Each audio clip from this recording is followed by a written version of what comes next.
Good afternoon friends, students. Micro economics व्यष्टि अर्थशास्त्र के एक पीडीएफ फाइल मैंने कल अपलोड किया था, जिसमें व्यष्टि अर्थशास्त्र जो आपका बीए पार्ट सेकंड का फर्स्ट पेपर है, माइक्रो इकोनॉमिक्स,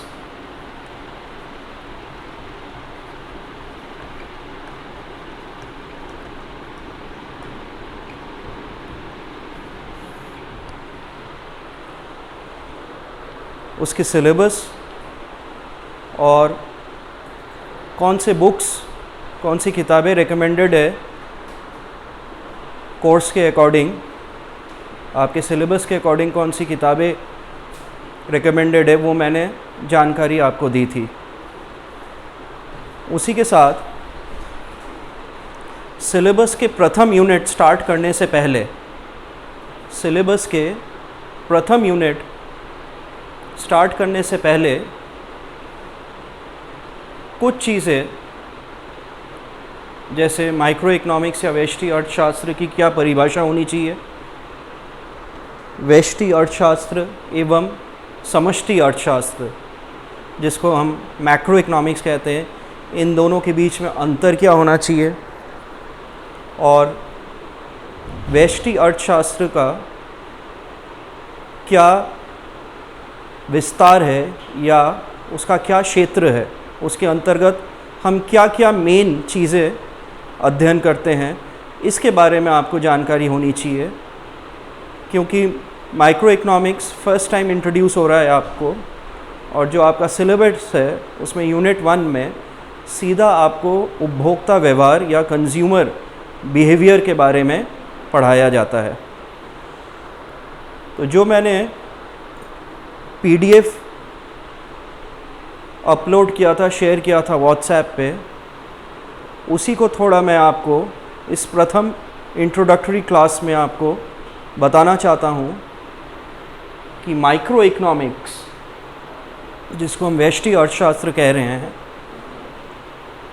वो अर्थशास्त्र के व्यक्तिगत अथवा इकाई स्तर पर जो अध्ययन होता है उसे व्यष्टि अर्थशास्त्र कहते हैं। यानी कि अगर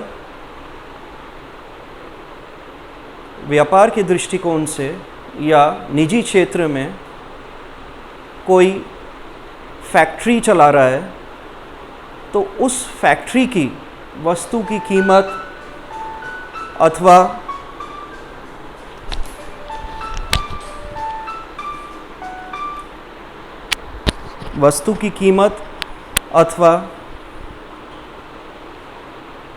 उत्पादन की जो लागत है, वस्तु की कीमत के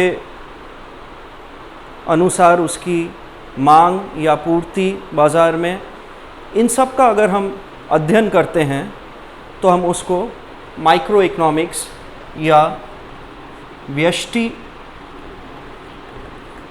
अर्थशास्त्र कहते हैं।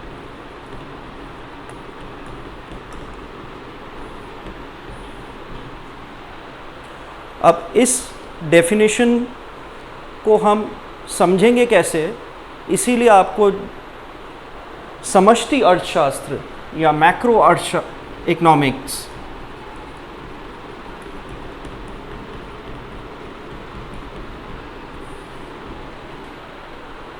के बारे में भी थोड़ा सा आपको जानकारी प्राप्त कर लेनी चाहिए कि मैक्रो इकोनॉमिक्स और माइक्रो इकोनॉमिक्स में मेन अंतर है स्तर का या लेवल का, अध्ययन के स्तर का या लेवल का।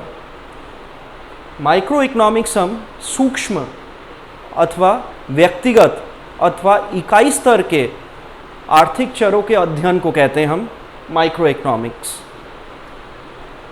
इसके विपरीत अगर हम समग्र स्तर या पूरे देश के अर्थ या आर्थिक चर के बारे में अगर अध्ययन करते हैं, तो वो किसके अंतर्गत हम अध्ययन करेंगे, उसको मैक्रो इकोनॉमिक्स के अंतर्गत हम उसको अध्ययन करेंगे।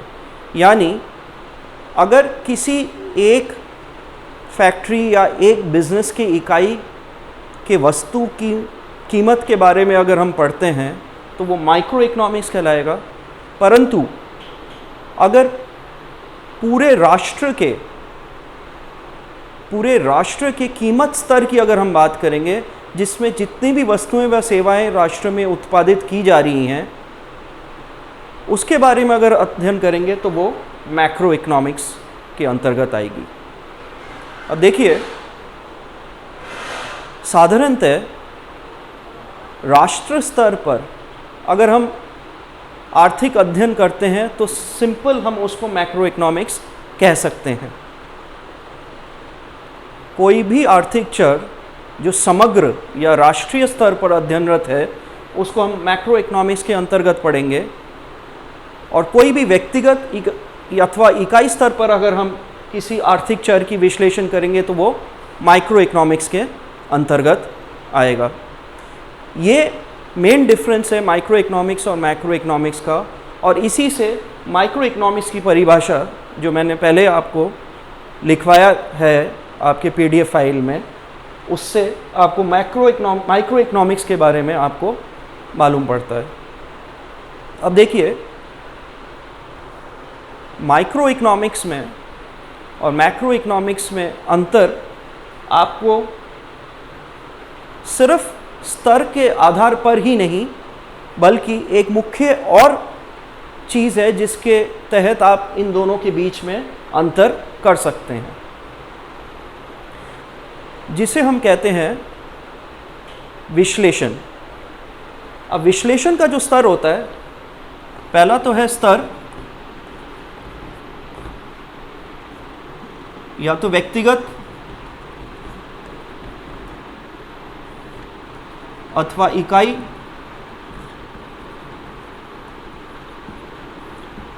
ये माइक्रो इकोनॉमिक्स में है। दूसरा है जो हम विश्लेषण करते हैं,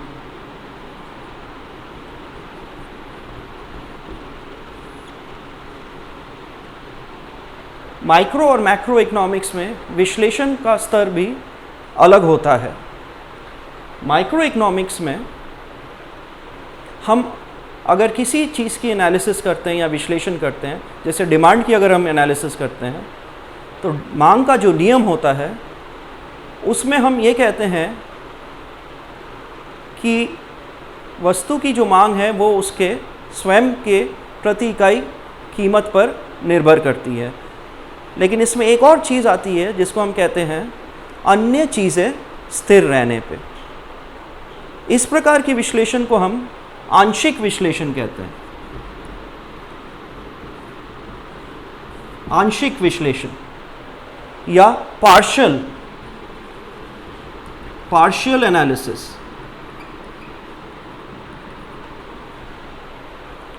परंतु जब हम मैक्रो इकोनॉमिक्स की बात करते हैं तो हम सामान्यकरण की बात करते हैं या जनरलाइजेशन की बात करते हैं।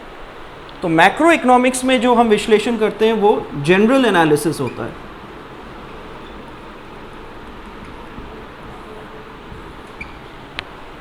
ये मुख्य दो अंतर है मैक्रो और माइक्रो इकोनॉमिक्स में, जिससे माइक्रो इकोनॉमिक्स की परिभाषा भी आपको समझ में आता है। अब ये जो पार्शियल एनालिसिस है और जनरल एनालिसिस है, इकोनॉमिक्स में हम साधारणतः इक्विलिब्रियम की बात करते हैं या साम्य की स्थिति की बात करते हैं। माइक्रो इकोनॉमिक्स में साधारणतः आंशिक साम्य या इक्विलिब्रियम की बात करते हैं, और मैक्रो इकोनॉमिक्स के तहत हम जनरल या सामान्य साम्य की स्थिति की बात करते हैं। इसके अलावा भी आपको जो छोटे छोटे जितने भी डिफरेंसेस हैं स्तर के माइक्रो और मैक्रो की, वो आपको सारी किताबों में मिल जाएगी। किताबों के बारे में मैंने आपको PDF फाइल में शेयर किया था। 2 किताबें हैं, एक तो HL आहूजा की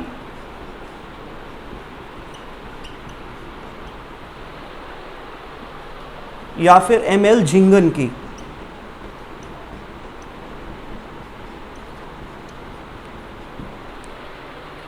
ये 2 किताबें आप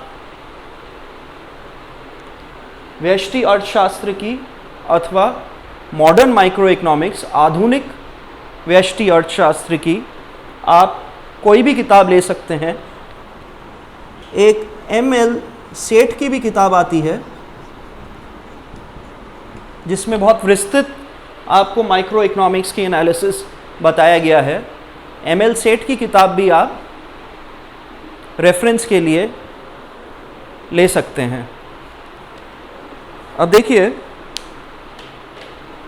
माइक्रो इकोनॉमिक्स में का जो क्षेत्र है, कार्य क्षेत्र है, इसके अंतर्गत हम क्या क्या चीज़ें हम पढ़ते हैं वो आपको यूनिट वाइज आपके सिलेबस में यूनिट वाइज दिया हुआ है। फर्स्ट यूनिट में हम कंज्यूमर इक्विलिब्रियम या उपभोक्ता व्यवहार के बारे में पढ़ेंगे। उपभोक्ता व्यवहार के अंतर्गत कुछ नए कॉन्सेप्ट्स जो है उनकी हम जानकारी लेंगे। इसके लिए कोई भी आप किताबें आप रेफरेंस के तहत ले सकते हैं। एम.एल. सेठ, एम.एल. झिंगन या फिर एच.एल. आहूजा की कोई भी आप किताब अध्ययन के लिए ले सकते हैं। ये फ्रीली अवेलेबल है सब जगह, हिंदी में भी है, हिंदी एडिशंस भी है इनकी, और इनकी इंग्लिश में भी आपको किताबें प्राप्त है। दो किताबें और है व्यष्टि अर्थशास्त्र की, उनको भी आप लिख सकते हैं।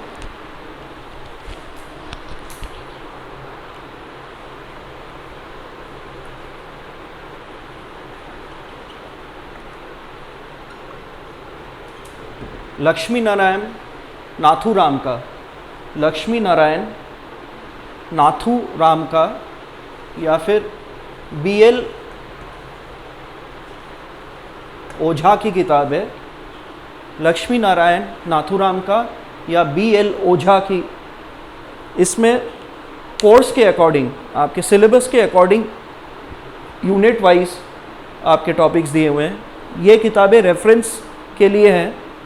इनमें कोर्स के अलावा भी माइक्रो इकोनॉमिक एनालिसिस या व्यष्टि अर्थशास्त्र के बारे में अगर आपको जानकारी लेनी है तो सारी चीज़ें इसमें विस्तृत ढंग से दिया गया है। अब पहले यूनिट में कंज्यूमर इक्विलिब्रियम या उपभोक्ता व्यवहार,